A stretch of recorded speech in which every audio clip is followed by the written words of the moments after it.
Mass protests have continued in Iran for a second day. Iranian journalist Heshmet Alavi has several videos he would like certain DC politicians and MSM who glorify Soleimani and describe him as a popular general, a divine figure and a national war hero. Alavi reports something extraordinarily heartening. At a crowded quad at Beheshti University located in Tehran, someone has spread out a large US flag next to a large Israeli flag. Contrary to what Democrats would have us believe, most of the students go out of their way to avoid stepping on the flags. Alavi, who has tweeted video of the scene, asks Washington politicians and mainstream media, who have taken the side of the terrorists in the killing of Soleimani, why most of the students refuse to disrespect either flag. Alavi added, several students are shown walking over the flags and those on the sidelines are booing and chanting, "Shame on you." Students at Iran's Damgan University call on Ayatollah Khamenei to resign and Beheshti students shout that the IRGC is their ISIS. Alavi notes that, the Iranian people know the mullah's regime and its oppressive security forces are their enemy. A second Iranian journalist, Hanif Jazieri, based in London. He notes that these videos were made available to him by members of MEK, the Mujahedin-e-Khalq, which is currently Iran's largest opposition group with approximately 3,400 members. Based in rural Albania, MEK has been preparing for the overthrow of the clerical regime for several years. President Trump is clearly watching these protests closely. This morning, he called upon the regime not to kill their protesters. He warns that the world is watching. According to President's tweet, starts with to the leaders of Iran.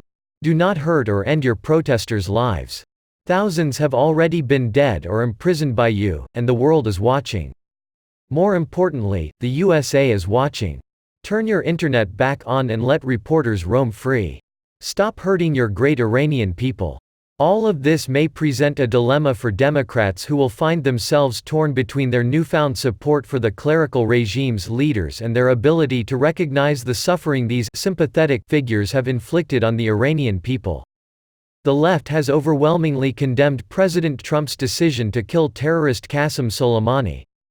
Unanimously, Democrats claim that he had no right to order the strike. House Speaker Nancy Pelosi herself said that killing Soleimani would be like killing the second most important person in the USA.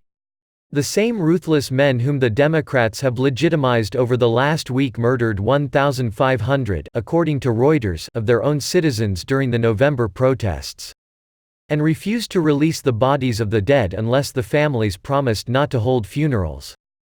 And shut down the internet for 5 days afterward.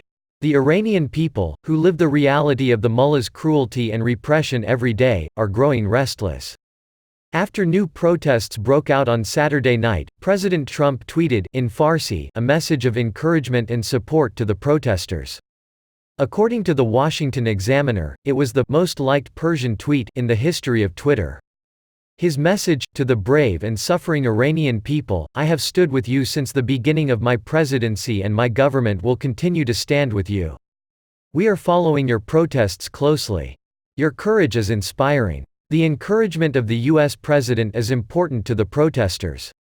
Life in Iran may have been completely different today if President Obama had supported the Iranian protesters in 2009. Is this for real? What will Iran's leaders do? All eyes are on the country today, an unusual situation for Iran to be sure. After 40 years of clerical rule, young Iranians are calling out for change. Is this the start of a new revolution?